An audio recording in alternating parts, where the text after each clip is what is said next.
계룡산 속에서 몸 판다는 그녀, 알고 보니 내 첫사랑이었습니다.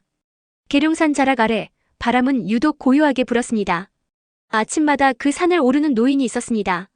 이름은 최영우. 70을 넘긴 나이에도 매일같이 산에 오르곤 했죠.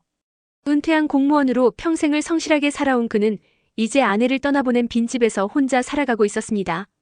사람들은 그를 보고 부지런하다 말했지만 사실 그것은 하루를 견디기 위한 습관이었습니다. 삶의 목적이 사라졌다는 감정, 그 허무함을 묻기 위해 그는 걸었고 또 걸었습니다. 고요한 산길, 흔들리는 나뭇가지, 아내가 생전에 좋아하던 고운 바람결.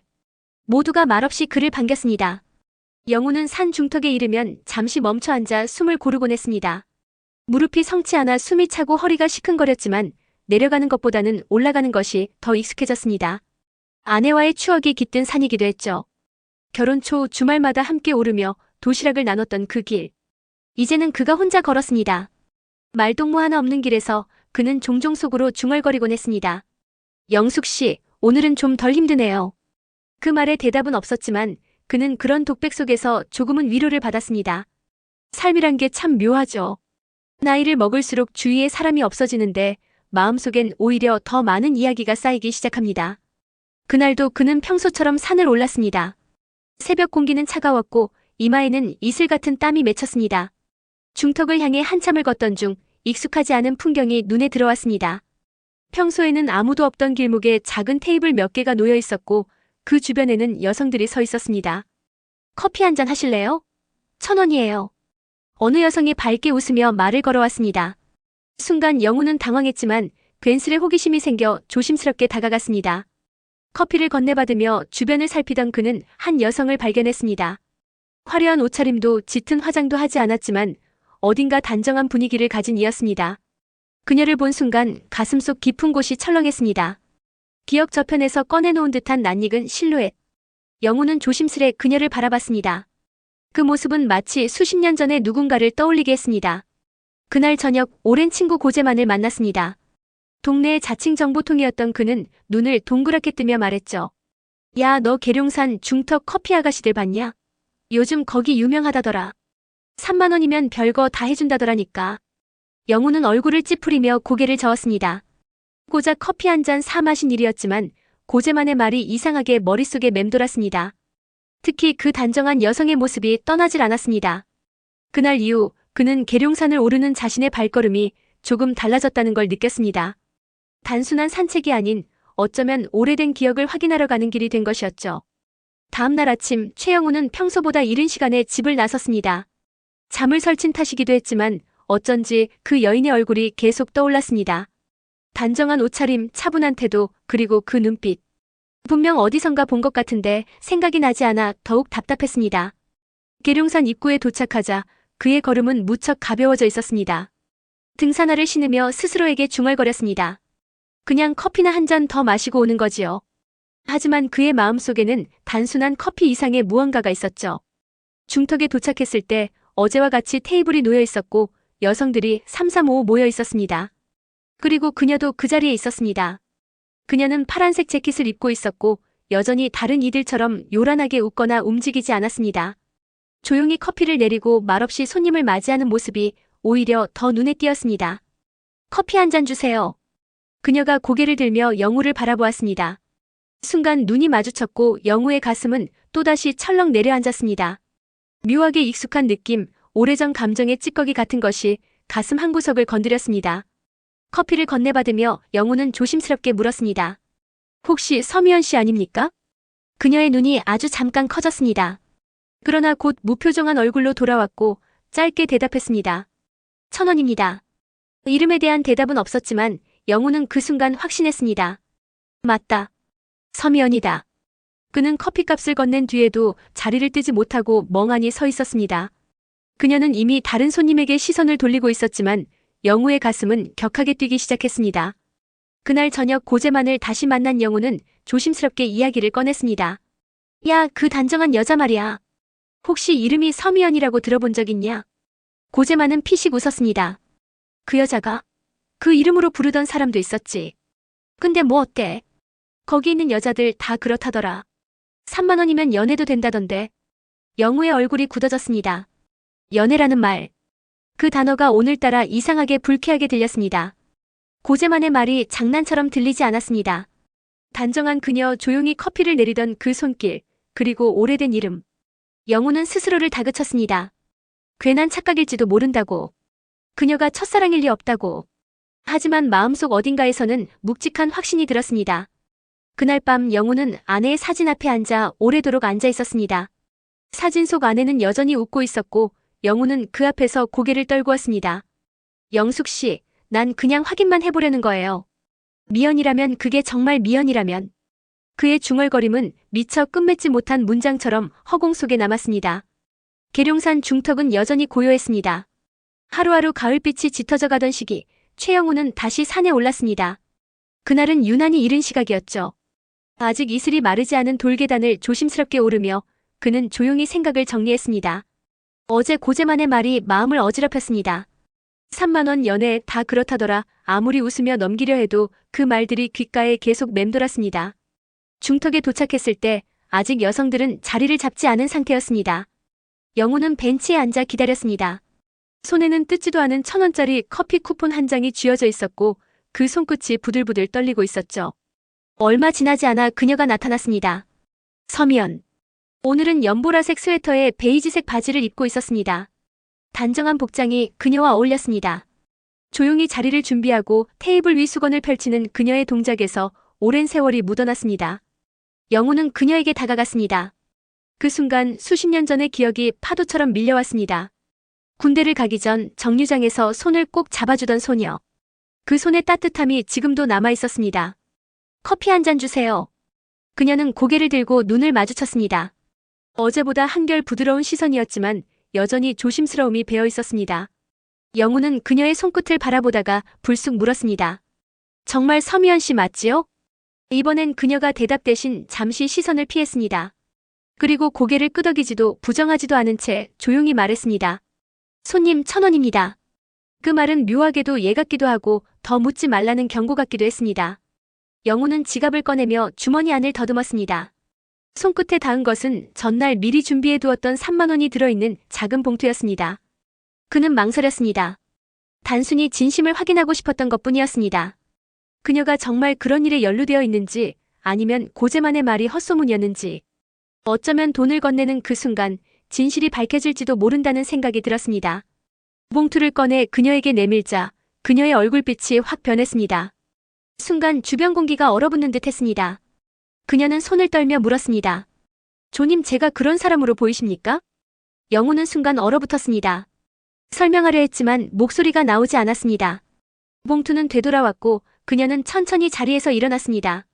다른 여성들이 수군대기 시작했습니다. 저 할아버지 돈 주려고 했대. 아이고 나이 먹어서 무슨 짓이래. 모멸감이 밀려왔습니다. 그녀의 뒷모습은 등굣길 아이처럼 작고 멀어졌습니다. 그리고 그 작은 뒷모습에 담긴 실망과 분노가 영우의 가슴을 짓눌렀습니다. 그날 산을 내려오는 길은 유난히 길고 험하게 느껴졌습니다. 마치 무게를 짊어진 것처럼 발걸음이 무거웠고 그의 어깨는 처져 있었습니다. 집에 돌아와 거울 앞에 선 그는 낯선 노인을 마주했습니다. 주름진 얼굴, 퀭한 눈, 부끄러움과 후회로 뒤범벅된 표정. 그는 속삭이듯 말했습니다. 영숙 씨 나 너무 부끄럽네요. 이 나이 먹도록 사람 마음도 제대로 못 헤아리네요. 그리고 그날 밤 그는 잠을 이루지 못했습니다. 종이컵에 담긴 식은 커피 한 잔이 책상 위에 남겨졌고 그 곁에는 봉투가 그대로 놓여 있었습니다. 일주일이 흘렀습니다. 계룡산 중턱에서 서미연의 자리는 여전히 비어 있었습니다. 최영우는 매일 산을 올랐고 매일 그녀를 기다렸지만 그녀는 나타나지 않았습니다.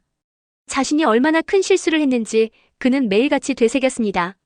어떤 해명도 어떤 사과도 그녀에게 닿지 않았다는 사실이 뼈저리게 다가왔습니다.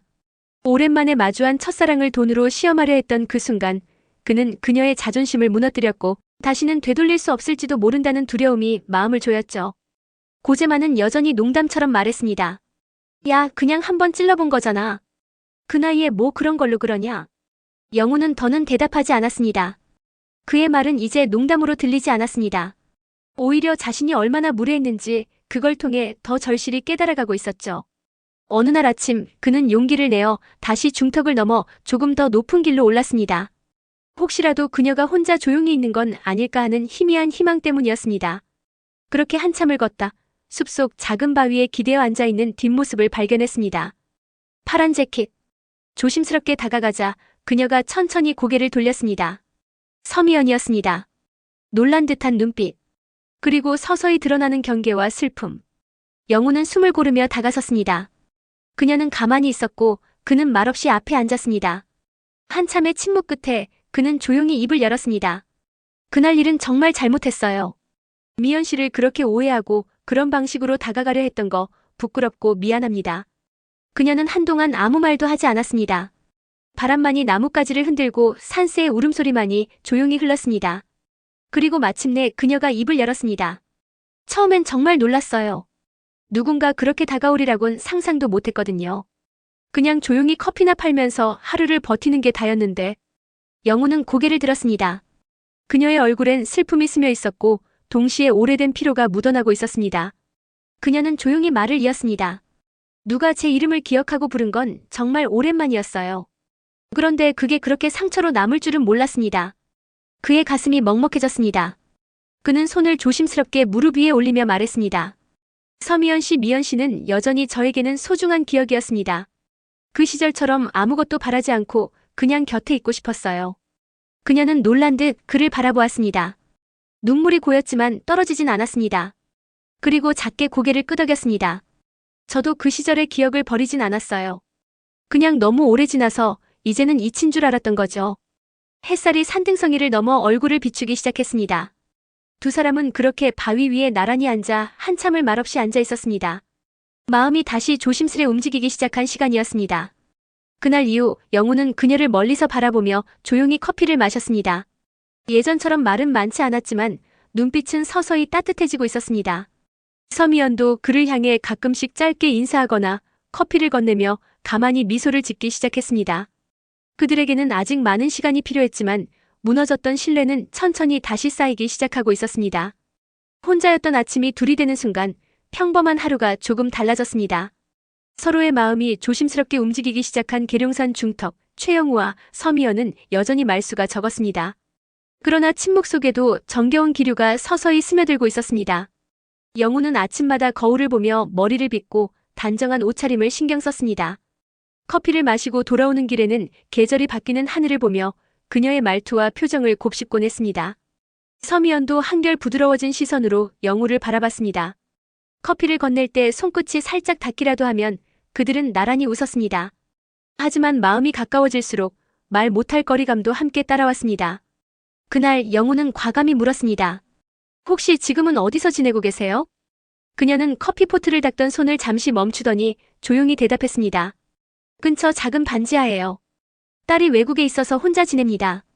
아, 외로우시겠네요. 영우는 진심이었지만 그의 표정에는 슬픔이 비쳤습니다. 그녀의 말투는 담담했지만 어디선가 허전한 기운이 느껴졌습니다. 영우는 속으로 생각했습니다. 이렇게 혼자서 산다는 게 얼마나 무서울까? 그녀의 자존심이 허락하는 선에서 무언가를 도와주고 싶다는 마음이 스멀스멀 올라왔죠. 며칠 후 그는 조심스럽게 제안을 했습니다. 혹시 집에 오셔서 식사라도 하시겠어요? 요리 솜씨는 별로지만 된장찌개는 자신 있어요. 그녀는 당황한 얼굴로 대답했습니다. 아니에요.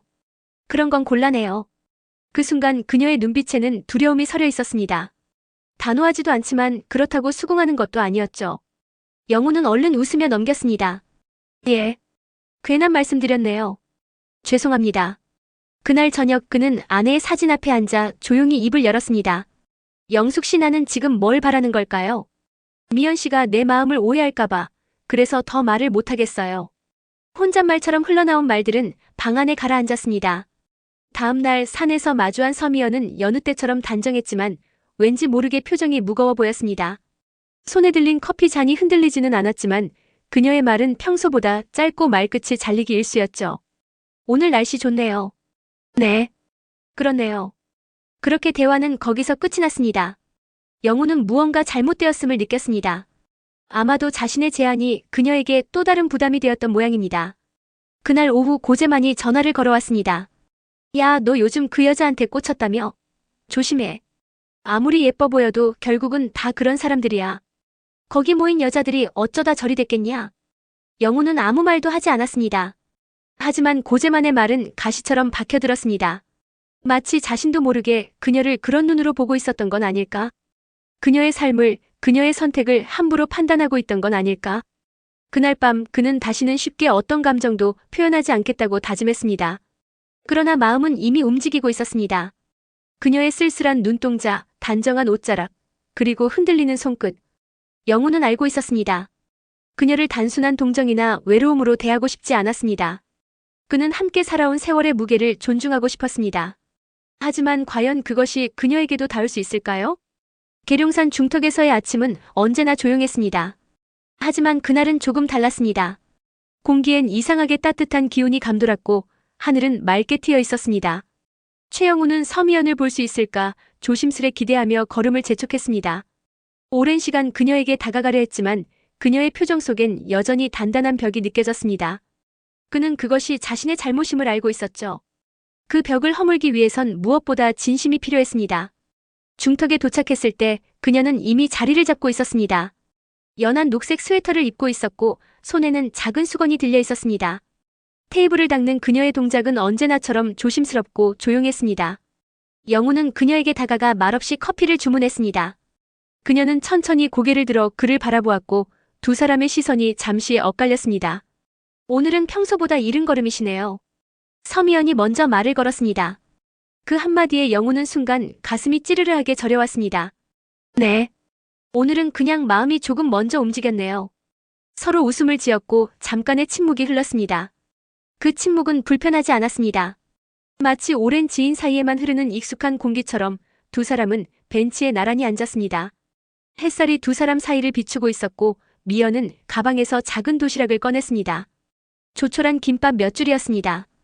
혼자 먹기 뭐해서요? 한 줄 드시겠어요? 영우는 당황했지만 고개를 천천히 끄덕였습니다. 김밥 한 조각을 입에 넣고 씹으며 그는 조심스럽게 입을 열었습니다. 미연 씨, 제가 드릴 말씀이 있습니다. 그녀는 말없이 그를 바라보았습니다. 영우는 손끝을 만지작거리다 마침내 말을 꺼냈습니다. 혹시 같이 살아보지 않으시겠어요? 그 순간 그녀의 눈이 커졌습니다. 놀라움이 얼굴에 그대로 드러났습니다. 하지만 영우는 마음을 다잡고 이어갔습니다. 제가 혼자 살고 있는데 집이 좀 넓어요. 물론 서로 불편하지 않도록 방은 따로 쓰고 그냥 말 그대로 동거인이랄까요? 아침에 누군가 함께 있는 것, 저녁에 밥 먹을 사람 있는 것 그런 일상이면 좋겠다고 생각했습니다. 서미연은 아무 말도 하지 않았습니다. 눈을 내리깔고 손끝을 꼭 쥐었습니다. 그녀의 호흡이 깊어졌고 표정은 복잡한 감정들로 뒤섞여 있었습니다. 영우 씨 너무 갑작스러워요.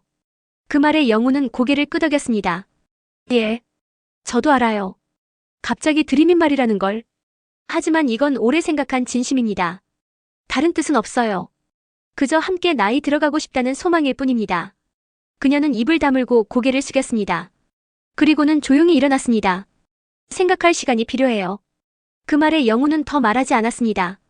그녀의 뒷모습을 바라보며 마음속으로 기도하듯 중얼거렸습니다. 조급하지 않게. 천천히. 그저 당신이 웃을 수 있기를. 그리고 3일 후 집 전화벨이 울렸습니다. 받자마자 익숙한 목소리가 들렸습니다. 영우 씨. 제안 받아들이기로 했어요. 조건대로요. 방은 따로 쓰고 각자 조심히. 그렇게 한번 살아봐요. 영우는 말없이 웃었습니다. 그리고 그 웃음은 오랜 시간 얼어붙었던 가슴속을 따뜻하게 녹여주었습니다. 그녀가 그의 집으로 들어오던 날 두 사람은 조심스럽게 마주보며 인사했습니다. 잘 부탁드립니다. 그 한마디에 둘의 새로운 시간이 시작되었습니다. 함께 살아간다는 것. 그것이 어떤 의미인지, 어떤 감정을 동반하는지. 이제야 비로소 진짜 이야기가 시작되려 하고 있었습니다. 봄이 찾아오듯 서서히 두 사람의 일상에도 따스함이 번지기 시작했습니다. 서미연이 최영우의 집에 들어온 지 어느덧 한 달이 흘렀습니다. 처음엔 조심스러웠던 모든 것들이 조금씩 편안해졌습니다. 두 사람은 각자의 방을 사용했지만 아침엔 함께 식탁에 앉았고 저녁엔 같은 소파에 앉아 텔레비전을 보았습니다. 서로에 대한 배려는 습관이 되었고 말은 줄었지만 마음은 점점 가까워졌습니다. 어느 날 저녁이었습니다. 따뜻한 된장찌개 냄새가 부엌을 감돌았고 서미연은 조용히 식탁을 차리고 있었습니다. 영우는 거실에서 라디오를 듣고 있었지만 그날따라 마음이 자꾸만 부엌으로 향했습니다. 그녀가 있는 공간이 이상하게 편안하게 느껴졌죠. 식사 시간이 끝난 뒤 두 사람은 평소처럼 소파에 나란히 앉았습니다. 텔레비전에선 오래된 드라마 재방송이 흐르고 있었고 화면 속의 장면은 어쩐지 두 사람의 옛 시절과 겹쳐 보였습니다. 영우 씨. 서미연이 조용히 입을 열었습니다. 네. 우리 이렇게 살아도 괜찮을까요? 그녀의 목소리에는 불안과 기대가 동시에 스며 있었습니다. 영우는 그 말의 무게를 느꼈습니다. 그동안 그녀는 늘 조심스러웠습니다. 세간의 시선, 지나간 상처, 그리고 다시 누군가에게 기대도 되는 건지에 대한 스스로의 의심. 그 모든 감정을 알기에 그는 천천히 고개를 끄덕였습니다. 괜찮습니다. 저는 미연 씨와 함께 있는 게 좋아요. 이렇게 조용히 하루를 나누는 게 저에겐 큰 선물이에요. 서미연은 아무 말 없이 그를 바라보다가 조심스레 그의 손등에 손을 얹었습니다. 그 작고 따뜻한 손길에 영우의 심장이 다시 뛰기 시작했습니다. 젊은 시절의 그것과는 다른 묵직한 울림이었습니다. 며칠 후 영우는 작은 상자를 하나 준비했습니다. 값비싼 것은 아니었지만 오래 고민한 흔적이 담긴 물건이었습니다. 그리고 주말 아침 그는 함께 계룡산을 오르자고 제안했습니다. 정상까지는 힘들지 않겠어요? 그녀가 웃으며 묻자 영우는 자신 있게 말했습니다. 천천히 가면 되죠. 우리에겐 시간이 많잖아요. 산길을 걷는 동안 두 사람은 말이 없었습니다. 그러나 그 침묵은 서로를 더 이해하게 해주는 시간이었습니다. 중턱을 지나 정상에 가까워졌을 즈음 숨이 가빠진 서미연이 잠시 걸음을 멈췄습니다. 영우는 조용히 그녀의 팔을 부축했습니다. 조금만 더 가요. 정상에서 보여드릴 게 있어요. 마침내 정상에 도착했을 때 두 사람은 나란히 서서 도시 전경을 내려다보았습니다. 멀리 보이는 산등성이와 강줄기, 그리고 바람에 흔들리는 나무들. 그 풍경 속에서 영우는 가방에서 작은 상자를 꺼냈습니다. 미연 씨. 그녀가 고개를 돌렸고 영우는 상자를 열었습니다. 안에는 소박한 은반지가 들어있었습니다. 작고 단정한 반지. 특별하지 않았지만 그가 가진 진심이 고스란히 담겨 있었습니다. 법적으로는 어렵더라도 제 마음으로는 미연 씨를 아내로 모시고 싶습니다. 서미연은 놀란 듯 입을 다물었습니다. 그리고는 이내 천천히 고개를 끄덕였습니다. 그녀의 눈에 눈물이 맺혔고 영우는 조심스럽게 그녀의 손가락에 반지를 끼워주었습니다. 반지는 조금 헐거웠지만 그것조차도 두 사람에게는 어울리는 일이었습니다. 완벽하지 않아도 괜찮다고 말해주는 듯했죠. 고마워요. 영우 씨. 그녀는 고개를 숙였고 입가엔 작은 미소가 번졌습니다. 그 미소는 과거의 그 어떤 순간보다도 깊고 따뜻했습니다. 이제 두 사람은 진짜로 하나의 계절을 함께 걷기 시작했습니다. 제8장 결말과 새로운 시작. 그날 이후 두 사람은 진짜 부부처럼 살았습니다. 법적 서류도 가족의 축복도 없었지만 그 누구보다 따뜻하게 서로를 대했습니다. 서미연은 여전히 복지관에서 일했습니다. 처음엔 단순한 청소 일이었지만 시간이 지나면서 주변 사람들과도 잘 어울리게 되었고 종종 간단한 서류 정리나 물품 배분까지 도맡아 하게 되었죠. 퇴근 후 돌아와 현관문을 열면 들려오는 다녀오셨어요 라는 말 한마디에 그녀는 하루의 피로를 잊곤 했습니다. 최영우 역시 변해갔습니다. 예전에는 아내의 사진 앞에만 앉아 긴 시간을 보냈지만 이제는 서미연과 함께 마주 앉아 도란도란 하루를 이야기하는 시간이 더 많아졌습니다. 혼자 차려 먹던 저녁 식탁은 두 사람의 밥그릇과 국그릇, 장아찌가 놓이면서 비로소 온기를 되찾았습니다. 어느 날 아침 서미연은 말을 꺼냈습니다. 영우 씨, 저 바다를 한 번도 못 봤어요. 강원도 바다. 한번 가볼 수 있을까요? 영우는 고개를 끄덕였습니다. 그럼요. 이번 주말에 갑시다. 두 사람은 작은 여행 가방을 준비했습니다. 옷 몇 벌, 약통, 그리고 김밥 재료까지 꼼꼼히 챙겼습니다. 기차를 타고 바다로 향하는 길, 창밖의 풍경은 봄빛으로 물들어 있었고 서로의 눈가엔 잔잔한 기대가 어린 미소가 맴돌았습니다. 펜션에 도착하자 창문 너머로 푸른 바다가 펼쳐졌습니다. 서미연은 창문을 열고 한참을 서 있었습니다. 그녀의 눈빛은 마치 소녀처럼 반짝였고 바다를 바라보며 조용히 중얼거렸습니다. 와, 이게 바다군요. 다음 날 새벽 두 사람은 바닷가로 향했습니다. 차가운 공기 속에서도 그녀는 씩씩하게 걸었습니다. 해변에 도착했을 때 아직 어둠이 남아있었고 잔잔한 파도 소리만이 두 사람의 발끝을 간지렸습니다. 그 순간 서미연이 조용히 손을 내밀었습니다. 영우는 아무 말 없이 그 손을 잡았습니다. 손은 여전히 작고 차가웠지만 그 안에는 깊은 신뢰와 다정함이 담겨 있었습니다. 조금 뒤 해가 떠올랐습니다. 붉은 빛이 수면을 타고 번지며 하늘을 물들이자 서미연의 눈에 눈물이 맺혔습니다. 이제 진짜 내 사람이에요. 그 말은 작았지만 바다소리보다 더 크게 영호의 마음을 흔들었습니다. 네. 미연 씨도 이제 정말 제 사람입니다. 돌아오는 기차 안에서 두 사람은 말없이 서로의 어깨에 기대었습니다. 그 순간 아무 말도 필요하지 않았습니다. 그저 함께 있다는 사실이 이 세상 가장 큰 위로이자 기쁨이었습니다.